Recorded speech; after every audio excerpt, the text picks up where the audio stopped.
ஸ்ரீ சாரதா மகளிர் கல்லூரியில் இலக்கிய கூட்டம்.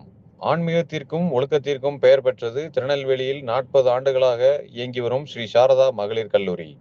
இக்கல்லூரியில் உள்ள பொதிகை இலக்கிய மன்ற கூட்டம் கல்லூரி கருத்தரங்கம் அறையில் நடைபெற்றது. கல்லூரி தமிழ்துறை உதவி பேராசிரியர் முனைவர் கிருஷ்ணவேணி அனைவரையும் வரவேற்றார். கல்லூரி முதல்வர் முனைவர் கமலா தலைமை தாங்கினார். சிறப்பு விருந்தினர்களுக்கு நினைவு பரிசுகளும் வழங்கினார். கல்லூரி தமிழ்துறை தலைவர் முனைவர் தனலட்சுமி அறிமுக உரையாற்றினார். சுதந்திர இந்தியா ஒரு கண்ணோட்டம் என்ற தலைப்பில் தமிழ் முழக்க பேரவை பொறுப்பாளர்கள் சிறப்புரையாற்றினார்கள்.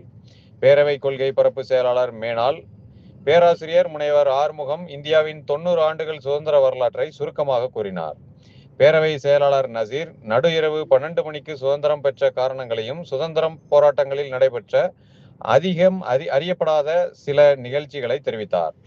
பேரவை பொருளாளர் லயன் பஸ் அதிபர் ரோட்டரியன் ரமணி சுதந்திர இந்தியாவில் 1950ஆம் ஆண்டு முதல் தற்போது வரை பெண்களின் பாதுகாப்பிற்காகவும் முன்னேற்றத்திற்காகவும் இயற்றப்பட்ட சட்டங்களை விரிவாக பேசினார். பேரவைத் தலைவர் தேசிய நல்லாசிரியர் முனைவர் செல்லப்பா சுதந்திர இந்தியாவின் முதல் பிரதமர் நேரு முதல் தற்போதைய பிரதமர் மோடி அவர்கள் வரை அவர்களின் சாதனைகளை விளக்கி பேசினார். பொதிகை இலக்கிய மன்ற செயலாளரும் 2ஆம் ஆண்டு வணிக நிறுவ செயலியல் துறை மாணவியுமான செல்வி செல்வஜோதி நன்றி கூறினார். நிகழ்ச்சியில் கல்லூரியின் பல்வேறு துறையை சார்ந்த 200க்கும் மேற்பட்ட மாணவிகள் திரளாக கலந்து கொண்டனர்.